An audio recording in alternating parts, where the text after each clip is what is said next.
Let's get to it though, I'm not gonna hold y'all too long. If you're new, subscribe and go check out my other 60 videos. I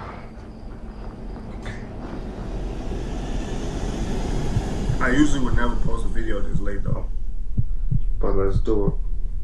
My group of friends and I went to a local county haunted house attraction. It was by the edge of town. It opened every October of every year. It sat right by the woods appropriately and had 3 attractions: the main haunted house, the corn maze, and a haunted trail through the woods. I guess I'll name my friends now: Rod, James, and Bud. That's not his real name, that's just his nickname. We started with the haunted house, which was decently high quality and had a few good scares. Then we made our way to the corn maze. It started out kind of slow, just a lot of turns through the corn we'd have to make. But then the scary antics began. A guy dressed as a freaky scarecrow man emerged from the corn and screamed at us, causing us to scream as well.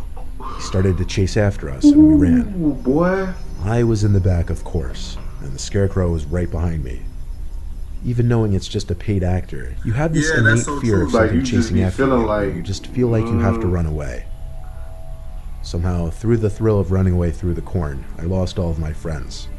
It seemed like all of us ran in different directions. I lost the scarecrow man, though, and got back to the trail between the crops. This is where the nightmare began. I called and yelled and screamed for my friends as I made wrong turn after wrong turn. They never called back.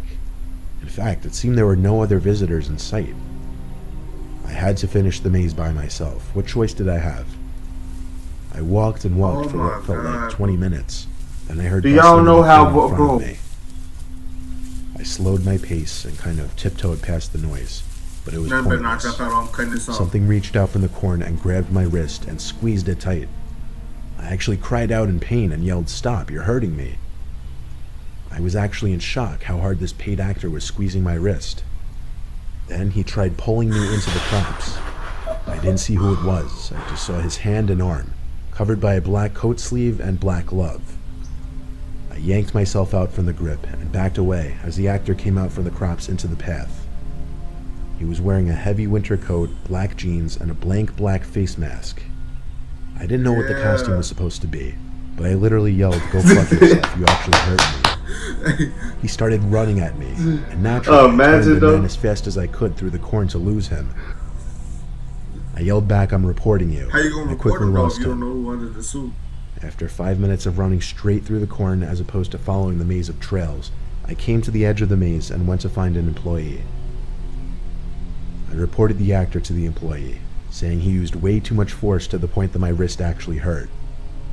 The employee said he wasn't sure who was wearing the specific costume I described, but that he'd look into it. It's finna come back. They never had that person down. I had a missed call from James. I called him back to ask where the 3 of them were.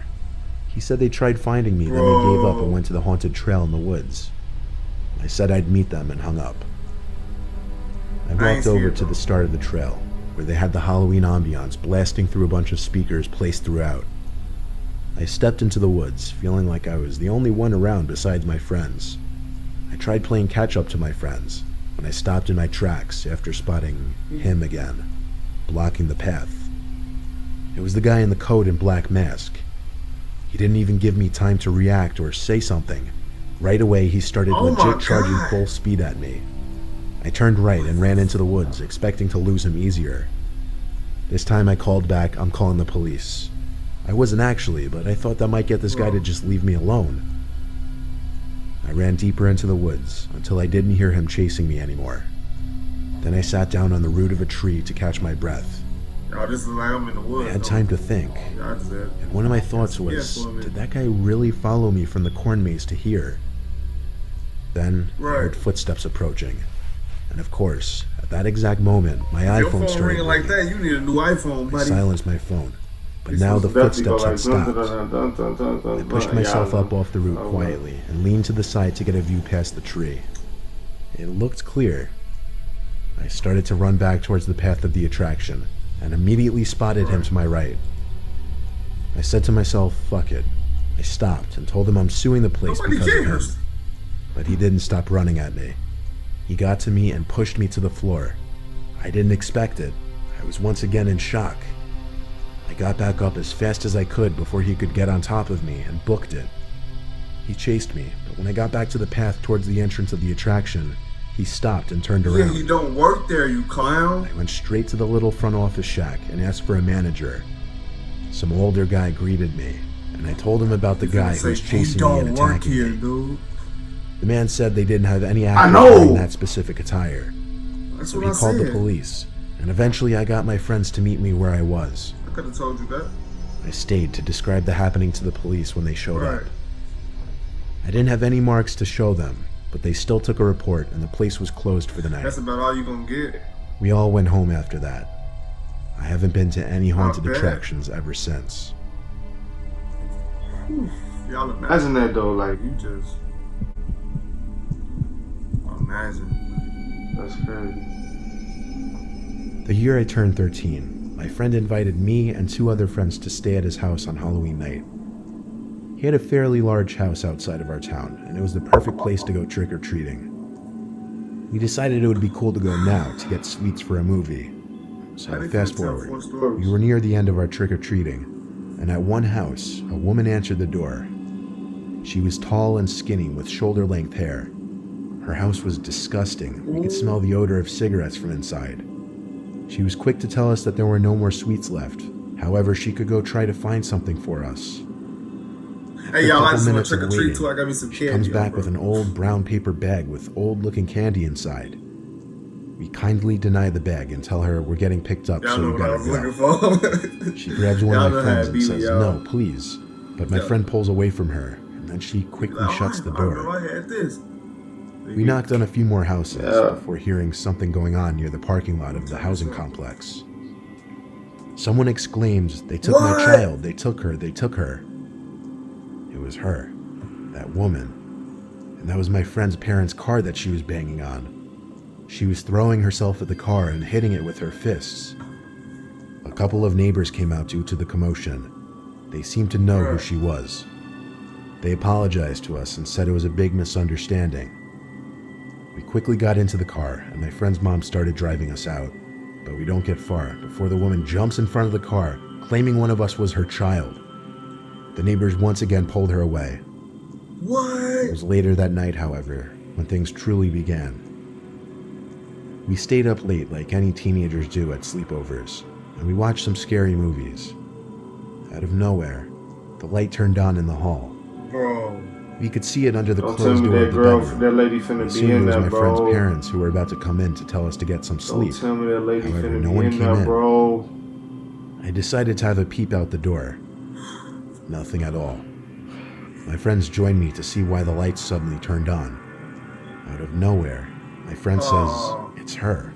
And through a large window facing the backyard, we see that woman standing there, looking in. And the second she saw us stare at her, she ran away. Disturbed that by this, picture, we though. came back Look at the inside the picture, bedroom y'all. and locked the door. Bro, We were obviously what? quite shaken up by this. Who is she? What does she want? What? We sat around for an hour, nervous, on high alert. What? However, we eventually did somehow manage to fall asleep. That morning, my friend's it's mom just told me. us the Daytime situation make at the you housing feel more complex safe. shook her up so Like much. when you go to she sleep thought at she night, had wake up seen in the that morning, you woman feel like, standing okay, over I'm her gonna bed say in the like middle of the something night. bad happened that night. My friends and I never even told her we saw that woman at the house that night, which led us to wonder, what if, just maybe what if, that woman actually was inside the house that night? I think another act. I know it.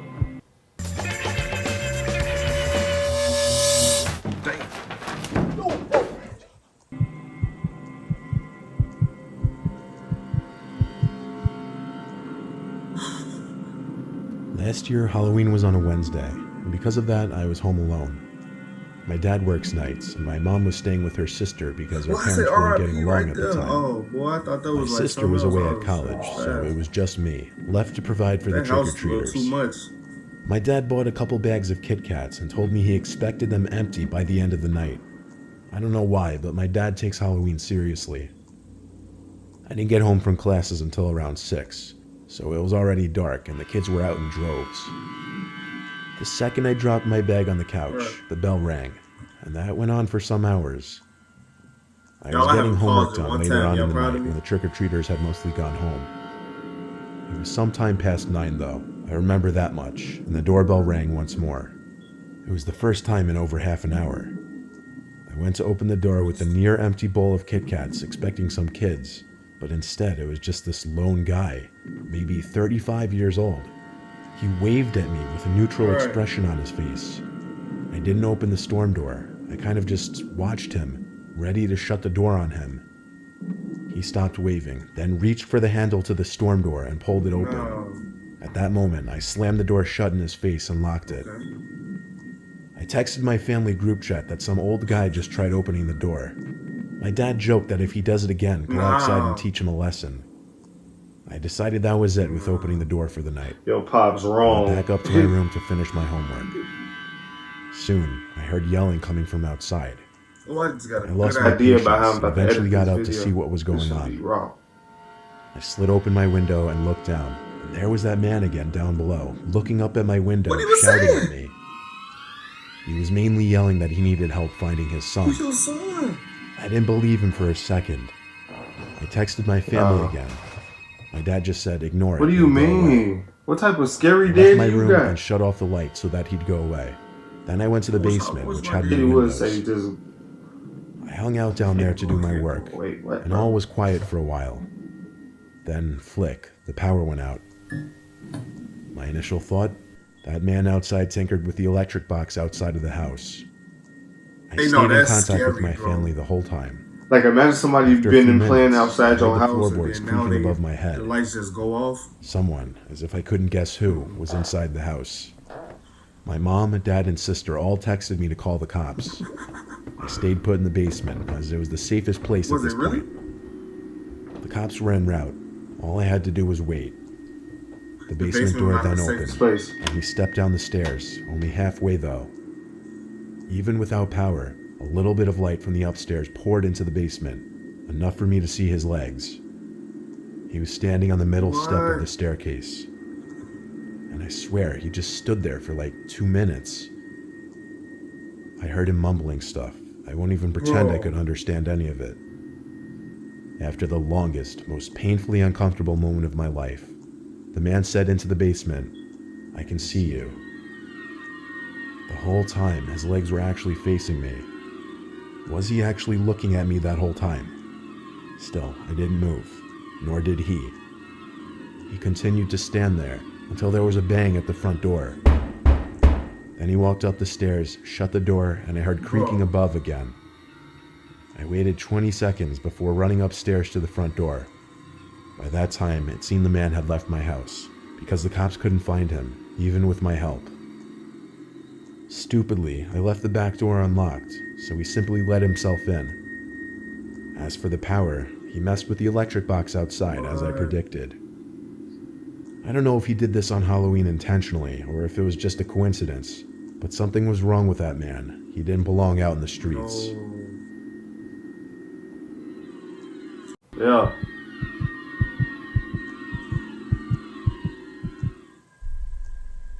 Halloween night.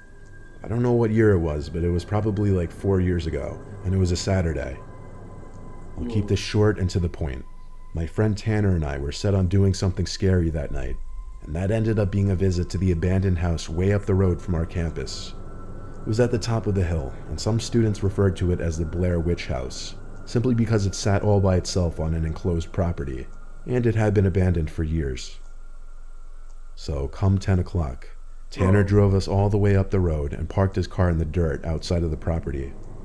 What We is walked up that the hill to right the there? house, and even just seeing the unlit house standing in the dark gave That me little white goosebumps. thing, bro. We both came with Oh my backpacks full of God. tools like flashlights, knives just in case, and he Nah. even brought a crowbar. Surprisingly, he didn't need it though, because the front door was already cracked open. This is where the flashlights came in, because of course the inside was as dark as it gets. The house seemed to be scrapped for just about everything, because nothing was left except junk. Nothing very exciting. I hate that when Then you there get was to a the thump last from of the upstairs. Halloween Tanner and I campus. looked at each other, and we agreed to go upstairs and check it out. He led the way up the stairs, which were extremely rickety. $21.99 for a We got shirt. to the top, and there was a small hall with 3 doors. When We I get passed the merch, first my friends room, gonna be which was a like tiny $5. bedroom with an old collapsed bed frame still in there. There was a second door on the left. This one led to an empty bathroom. There was one more door, this one on the right of the hall. We stepped inside. This bedroom was definitely the master bedroom. There was a bed frame sitting in the center of the room still. Alright, this one not that There was scary. once It's just carpet like on this wood floor, house. which had apparently been ripped away over the years. We stepped fully inside the room, looking for what could have made the thumping sound. And then, bang. The door to the room slammed shut, and there was suddenly a white flash that filled the room. Whoa. Then another. It seemed like camera flashes. Tanner screamed and opened the door back up to flee the room. I did the same. Neither of us looked for whoever was in there with us. In the moment, we were way too scared. We ran back to the car, and Tanner drove us back to campus. A week later, Tanner sent me a picture through text. He was holding a photograph in the picture. It was of the two of us in that bedroom of the house. He said they were left under his windshield wiper in the parking lot of our dorm building. I told him throw them away and park somewhere else from now on. We only told a few close friends about this, and we never went near that house again. That one was stupid.